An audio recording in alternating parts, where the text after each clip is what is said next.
Hello, hello. I welcome you to another episode of Reaching Your Goals. Reaching Your Goals is a career podcast where you get the insights to go from motion to action, making things happen. I'm your host, Johanna Herbst. I'm a certified executive and career coach and a management consultant with an MBA from NYU Stern School of Business. My mission is to inspire you to reach your goals, lead with kindness, and have some fun along the way. This week, we will talk about finding your next job opportunity in as little as 5 days. My guest for this very intriguing topic is Margaret Young. She is the author of the 5-Day Job Search. So in our conversation, we will talk about how to optimize your LinkedIn profile, how to target your resume to the job opportunity you want to get, which questions to ask during the actual job interview, and what role mindset plays along the way. Before we jump in, let me quickly introduce Annie to you. Annie is a 2-time author of the 5-Day Job Search and 1,100 Ways to Save Money. Annie is an accountant by trade, but most passionate about personal finance. She dodged student loan debt by leaping into the world of minimum wage jobs after high school. She grew a love for frugal living, self-education, and planning for the future during those years. Annie understood that while it wasn't easy to avoid debt, it was possible. She later earned her BA in communications from Thomas Edison State University. Annie lives with her husband in Boston, where she is fully committed to learning the piano. Annie, it's great to see you again. How are you doing this morning? I'm doing great, Joanna. I am so excited to be here today to share insights from my book, The 5-Day Job Search. And also, if your listeners listen all the way until the very end, I have a very special offer for your guests on how to get a 10% off discount on a signed paperback copy. So now you're already spoiling it. Okay, so people need to listen to the very end. Yes. But still, we first want to get to know you a little bit more on the personal level. So let's start with rapid fire questions. What word comes to mind when you think about the American dream? Opportunity. And is there anything else you want to say about the opportunity? I think people confuse outcomes with opportunity. Everyone thinks that the American dream is about having a house and the white picket fence. But my mom's version of the American dream, and she is a Chinese immigrant here to this country, they came here with only $400, and my mom was a farmer in China who drew water from a well. She also, her way of making money in China was by growing rice. So her coming here to America for opportunity was simply, she wanted to make money on her own terms.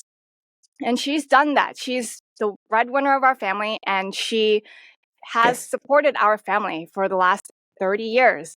She has turned $400 into a whole life for herself. Yes, she's still renting, but she's managed to raise me and my daughter. And this is amazing. You just mentioned your mom. How would your family and friends describe you in one word? I would say they would describe me as ambitious. Yeah, I get a sense of that. I have big dreams. My husband calls me idealist. Wonderful. I love those words. Say, who is one of your role models? Jim Rohn. I have listened to this guy. He's not alive anymore, but I listened to his tapes. For the last 10 years, I listened to them over and over and over again. And I like to repeat in my head, attitude is what makes the difference in how your life turns out. And the attitude is what we control. What is the most important quality in a leader? The ability to listen. Because a lot of times people think they know what other people need, but if you can really listen and hear for what people care about, especially your own employees and your customers as well, then I think other people are more open and receptive to listen back and follow you on their own terms, not because you're called the leader, but because they genuinely respect you. And what is the best advice you've been given in your personal or in your professional life? I would say it comes from my friend Robert. When I asked him for advice on what's the one thing I can do, he said, organize everything. Organize your calendar, organize your desk, your room, your money, get everything organized. And I took it to heart. I organized everything. And I come across as someone who's got her act together, basically. What is one thing people often get wrong about you? I would say they actually get intimidated. I admit I can be a very intense woman because, again, I'm idealistic.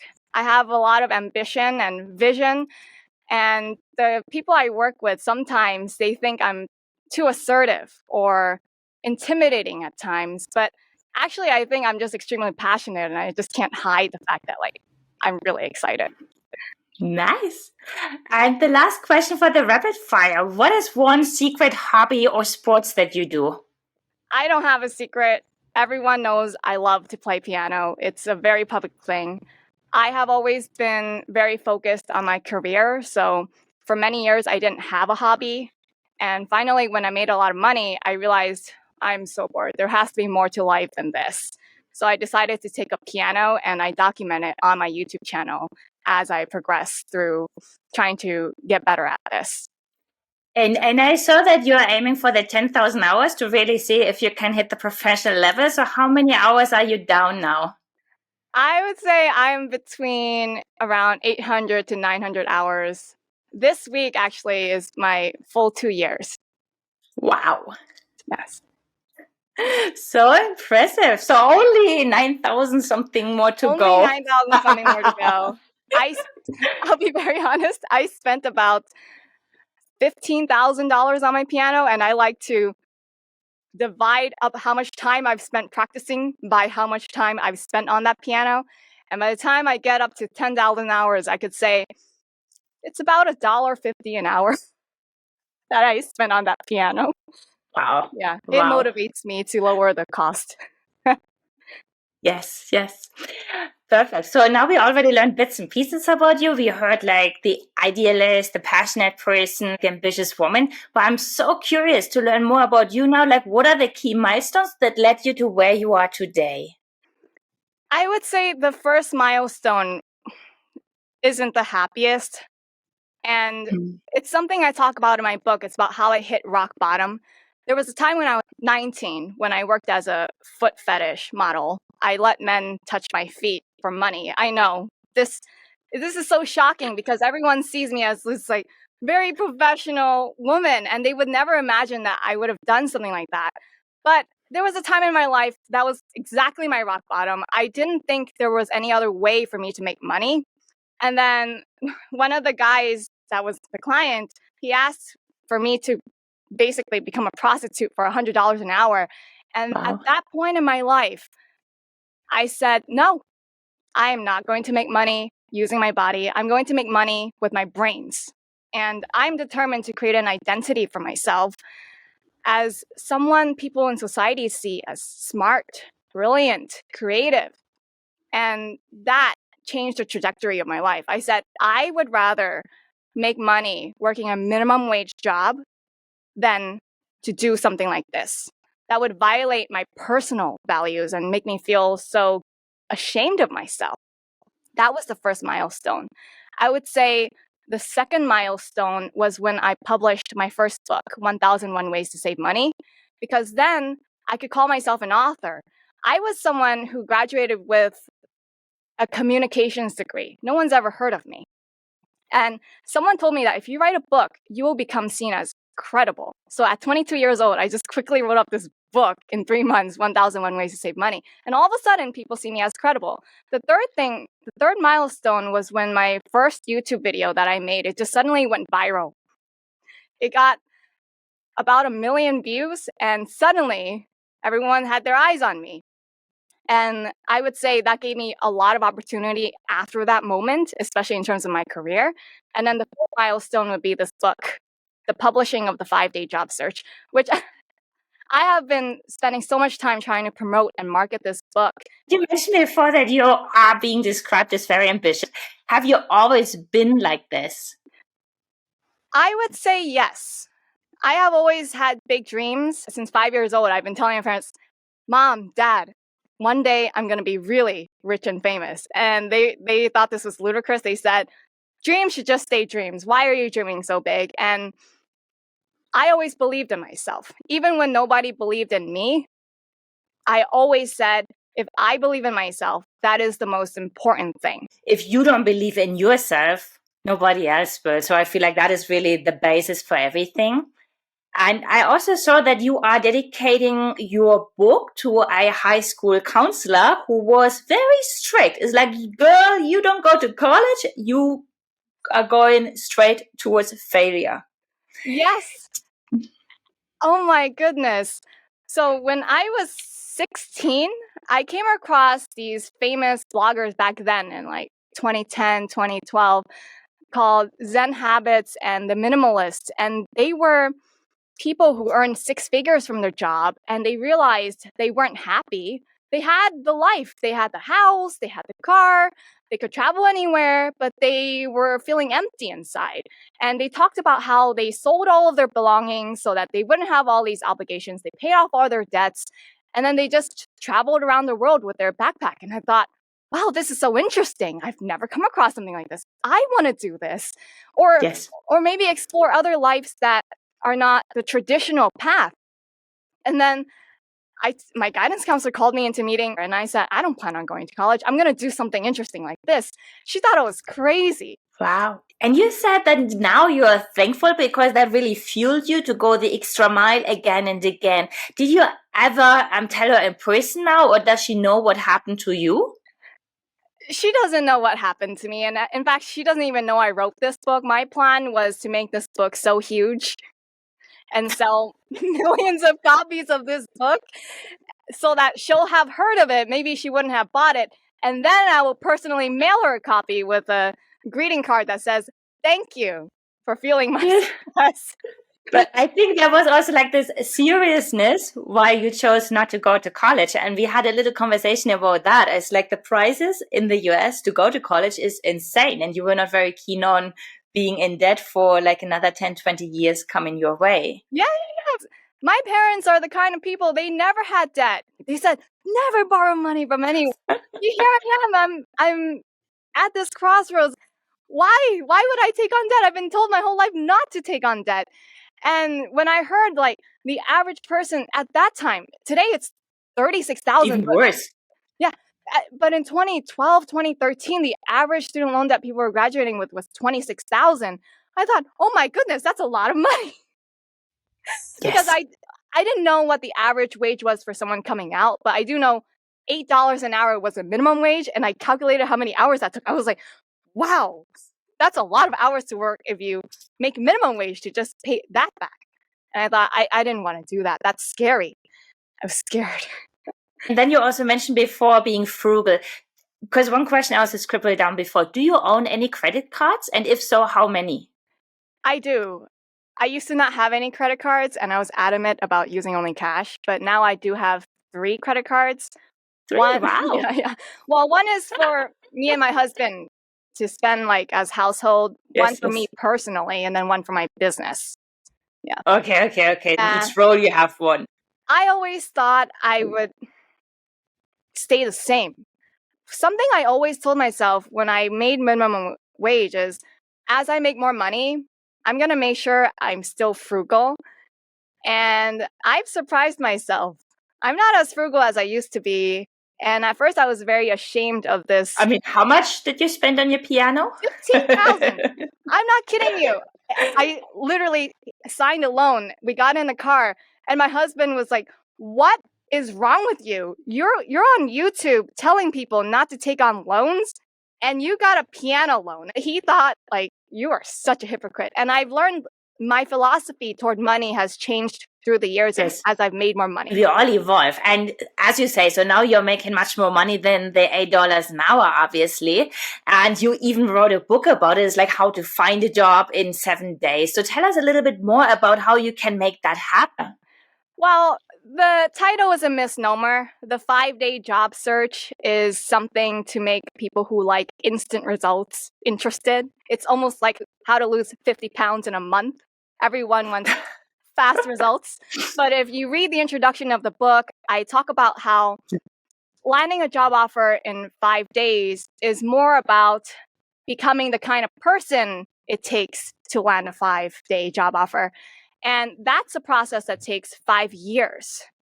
So that's when the bamboo is coming Yes, into this. the bamboo comes into the picture because bamboo, when you grow it, it's growing, but you don't see that it's growing. Everything's happening underneath. It's growing deep roots under the soil, but you have to keep watering it for 5 years while it looks like nothing's happening.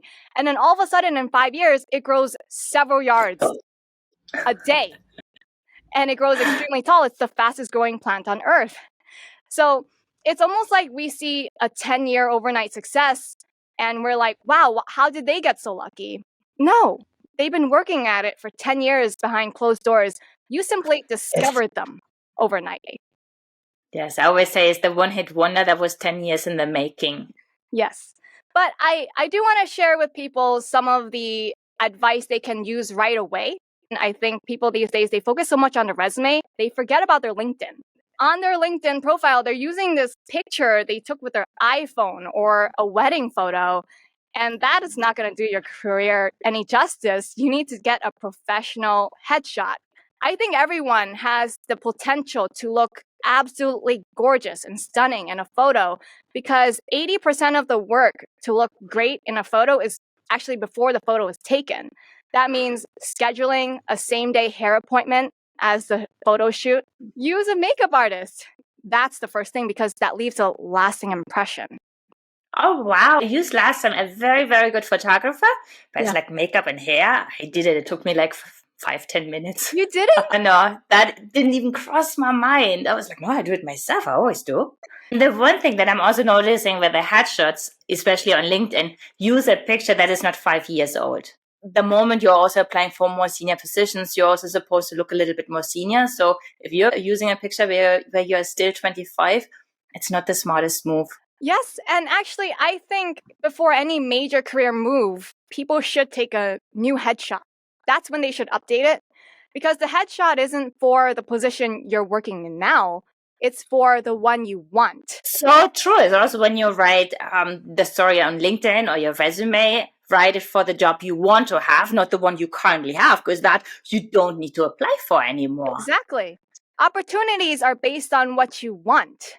And you have to present yourself for that role. Otherwise, people don't perceive you like that. That is also one thing I'm picking up in your book is that purpose and values also plays a central role. Like you need to know what you want, where you want to go. It needs to be something that has meaning to you. And once you know that, you put all your energy into that and then you go after that.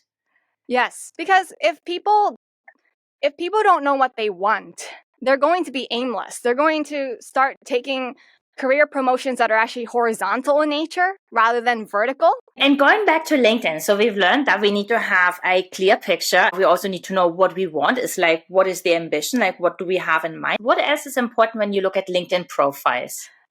The headline is important. I think by default, LinkedIn takes your current job title and then uses the word at and then your current company. That's so boring. If you do research into other people's LinkedIn profile, right now I'm helping somebody who's trying to get into real estate tax accounting. And I told them, just do research. Look at other people who are in real estate tax accounting on LinkedIn and tell me what stands out about the profile and what you didn't like. And when I was working with him on his profile, I asked, well, which headlines did you like out of the ones you saw? He's like, to be honest, all of them are boring. I didn't remember any of them. None of them stood out. None of them impressed me. And I said, exactly. So let's come up with something better. The headline should really sell. First of all, it should quickly tell people what you do and who you help. So we came up for him lowering taxes for real estate investors. That sells a lot more than simply saying real estate tax accountant. That's boring. But if I'm a real estate investor and I'm looking at your profile, I'm like, you can help me lower taxes. Maybe you're the guy I need to reach out to. So that's how you get opportunities coming without you having to proactively apply for it. The second thing is the bio. Yeah. Having a professionally written bio. A lot of people talk about what they do now rather than what they want. And people are just randomly looking on LinkedIn. They're looking for someone to hire. They haven't posted a job listing up yet. They're probably looking at your profile. And if you don't say what you want, they're not going to reach out to you. If you're saying, I'm looking for this kind of opportunity, wait, I'm also offering this kind of opportunity, I think we might be a good match. I love that. That is such a basis. Like, what do you actually want? What are also values you're looking for? What is the environment where you can strive? What is your passion? There are so many things that you can use to really share there. So that space is important. It's important real estate. Yes. On top of that, something that I found that is a big mistake is they don't also put their email address as the last sentence of that area where they put their bio. Now, they assume people can find their contact information on LinkedIn, but if you're not a connection, like if you're not an existing connection, people can't find your email address. Good one. The contact information is private. Make it easy for people to reach out to you. I mean, you put in all this effort to present yourself. Now I'm like, I want to reach out to you, but wait, where's your email address? I can't find it anywhere. So LinkedIn, we know it's important. You need to have a good profile. What else is important if you want to find a new job quickly? And the next important thing is applying to 50 jobs a day. A lot of people think you should tailor your job search. You should really research the company before you apply, but that's very slow. And if you do that method, you can probably apply to about 5 to 7 jobs a day. But what's worked for me in my last 3 job searches is I literally just sat down and I typed in the title I wanted and I said, okay, apply. I just submitted my resume, or on LinkedIn, I click apply. ZipRecruiter, I also just click apply without having to submit a resume because they just see your profile. And I honestly, I don't even look at the listing. I literally just went and clicked apply. But while doing that, I kept track of it in an Excel spreadsheet just to make sure I didn't apply to the same thing twice, because that looks like spam. And I think that's the key to success, because the wider you cast your net, the more yeses that you're going to get. My friend actually just called me yesterday and said her son-in-law lost his job last month and recommended my book. He read my book. The only piece of advice that he followed from my book was the apply to 50 jobs a day. Now, apparently, while he was applying to 50 jobs a day, that first week he said, I'm just such a loser. Nobody wants to hire me. I'm unemployable. But all while just applying to 50 jobs a day.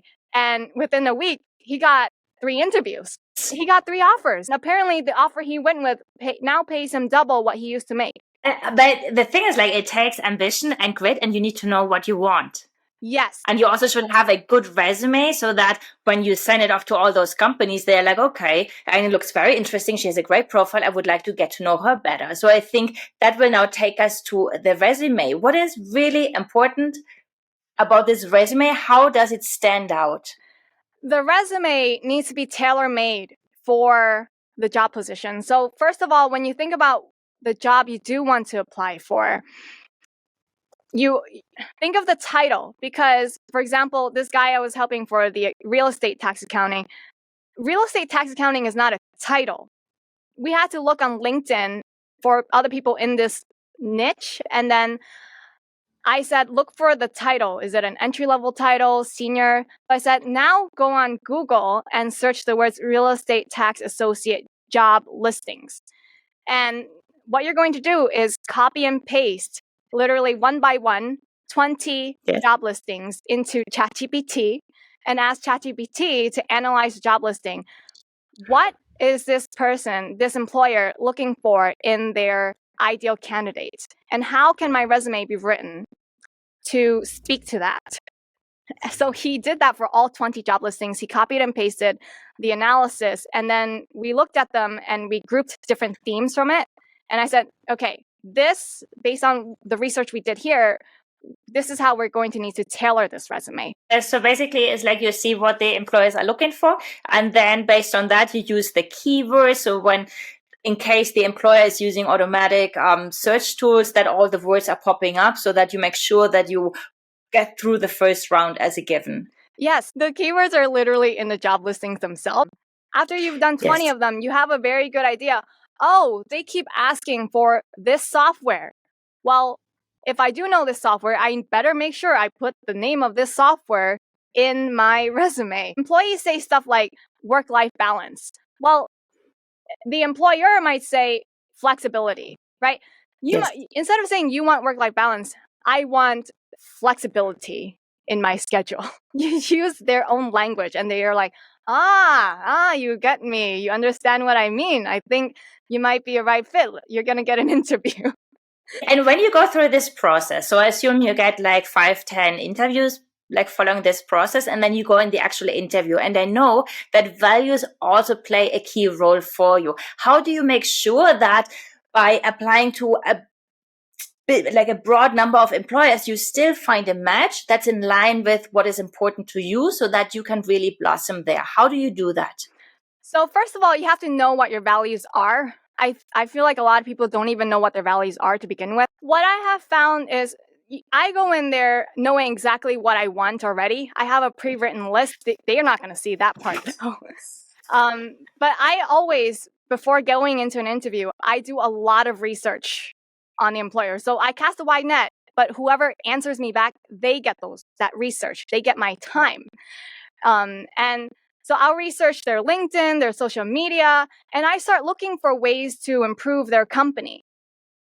I start looking for potential problems they might have simply because of the industry they're in, or maybe something I read about them in the news. And so I already walk into the interview with potential solutions to offer. Hey, maybe we can try this at your company.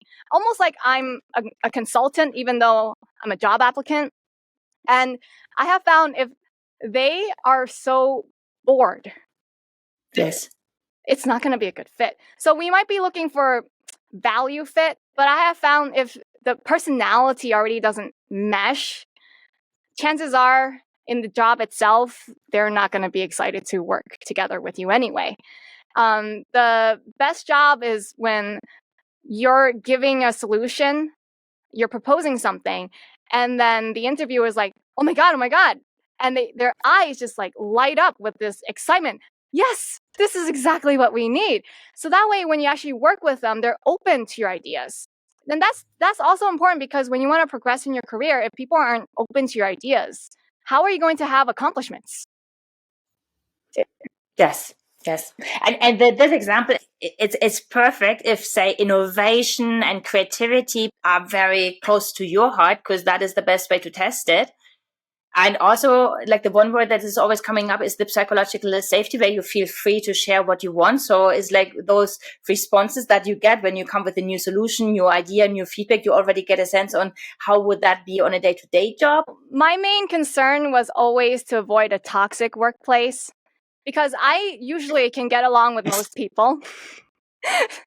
I'm very easy to work with. So the main question that I always ask is, why did the last person leave? Can you tell me? Nice one. I love to ask that question. And usually I think one guy was telling me, oh, she just quit. Like, he didn't elaborate. It just wasn't a good fit for her. And I didn't take that as a red flag. And so when I worked there, it wasn't a good fit for me either, because he was a micromanager. Now, another employer just said, oh, she just moved away. Yes. Oh, that's like a completely reasonable reason to leave. So I think an important thing is to look for those red flags on why someone might have left, because you never know what you're walking into. This is very helpful. Is there anything else, when you look at the job search, any other advice that's coming to mind that will help our audience to be more successful in their job search? I think energy is important. I meet people who are so scared of going to interviews that they want to pre-rehearse their answers. They go on Glassdoor looking at what kind of questions that the potential interviewer is going to ask, and then they pre-prepare the answer. It's not going to work because an interview is more like a two-way conversation where you also have the opportunity to ask questions. So it's not just like ask question, okay, here's my answer. It's not like that kind of performance. So to bring this certain energy to the table, but energy is a little tricky because a lot of people can get desperate, especially if they're unemployed or they are currently in a toxic workplace. For whatever reason, people bring this certain like desperate energy, and that's the reason why they don't get hired, is because people don't like desperation. We can spot your desperation even when you try to hide it. But for that, I think your approach is really helping, because by trying to get as many interviews as possible, one interview is not as important. Because if you're only applying to 3 jobs, like every interview is just 1 out of 3. You place so much pressure. There's a lot of pressure on yourself versus if you're like, okay, I've got 10 lined up. You don't work out. It's okay. I've got options. So you come with this kind of energy that says, it's okay if this doesn't work out. I have options. I don't need to be here. Here's the difference. I don't need to be here. I want to be here. Whether I want to work with you is up to me. So that conveys confidence, and it's actually extremely attractive. And the one thing you also said before is a two-way street. So when I go into an interview, it's about, am I a fit for the job? But it's also a question if that employer, those people, are they a match for me? So I have a say in this, and I feel exactly that is giving a lot of confidence because I do have control. Do I want to work here? Yes or no? Yes, exactly. And there was actually a reviewer who didn't like something that I said in my book. I said, even if you're unemployed, you can still come with this attitude that I have options. Because the truth is you do. And if you come to the table with that kind of attitude, you're more in control and you're more confident about it too. Yes. And you will be in a better position. And I know it's tough, like telling somebody, oh, just be confident. They will be like, oh my goodness, this is so hard. Because just getting to that place, it does take work. It's nothing that's happening overnight. And I feel like that is also one key takeaway from your book, that you have to work on yourself consistently and really be pursuing your own goals and knowing what you want to get there. And then you can make it happen in a short time frame. Exactly. I'm looking at the time. What is one last advice you have for people that want to find the next job? Is there anything else we haven't said yet? I think the one thing that people really need to work on that we haven't talked about is mindset, because mindset and your attitude is what determines your outcome. And one of the things that I used to do all the time is every morning I would write down my affirmations down on a piece of paper. And just to keep myself accountable, I would write day 1 at the top. And then the next day, day 2, day 3. You keep doing this until it's automatic so that you can rewire your brain to have these new thoughts that are more beneficial for you. And I think one of the thoughts that really brought me confidence was in saying just I am and then my full name. So I am Annie Margarita Yang. Because a lot of people in this world, they're going to try to tell you you're wrong. They're going to say, no, this is not true. But the one thing that is always going to be true is I am Annie Margarita Yang. And this has brought me a lot of confidence and power in the way I carry myself and the way I speak, because no one can tell me that I'm not Annie Yang. I love it. I feel so inspired. And I only have very few questions left. And first one, what is coming up next for you? What is coming up next for me is I will be getting on about 500 podcasts. This is quite a year-long podcast tour that I'm doing. Yes. I'll be doing about 2 to 3 podcasts per day. It's quite busy for me. Wow. And then I always like to ask my guests, who else should I have on my show? I think you should have Tippi Felsenstein. She's my life coach. And she's been with me all these years. And she has been the one who guided me and gave me pieces of advice. So actually, much of the things that I talked about in today's interview, it was all the advice she gave me that I implemented. So I think she would be great. That's why you have a coach. And for people who feel inspired, they should obviously buy your book. So it's the 5-day job search, proven strategies to answering tough questions and getting multiple offers. How else can people stay in touch with you? So they can follow me on YouTube. They can also get on my newsletter. If people are interested, the audiobook is actually free. They can get it on AnnieYangFinancial.com.